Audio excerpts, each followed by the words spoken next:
नमस्कार मंडळी, सियाज किचनमध्ये आपलं सहर्ष स्वागत आहे। आज आपण बनवणार आहोत छोले। तर छोलेसाठी मी सर्वात पहिल्यांदा दालचिनी टाकून ते छोले शिजवून घेतले। नंतर एक कांदा चिरून कढई गरम करायला ठेवली। कांदा, टोमॅटो, आले, लसूण घातलेला मसाला बारीक करून ठेवला। नंतर त्यात तेल टाकले। नंतर जिरे, कांदा असं सर्व काही टाकून घेतले। कांदा खरपूस तोपर्यंत भाजून घेतला। नंतर आपण केलेला टोमॅटोचा मसाला तो टाकून घेतला। नंतर मीठ, चटणी चवीनुसार, परत छोले मसाला टाकून घेतला। लाल तिखट टाकून घेतले व सर्व ते एकजीव केले। नंतर आपण जे पाणी साईडला काढलेलं होतं ते टाकून घेतलं आणि त्याला सुंदर असं हलवून घेतलं।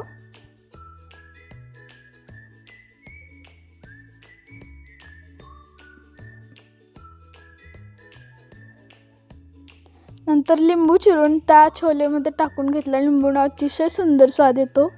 अशा प्रकारे घरगुती स्टाईल छोले तयार।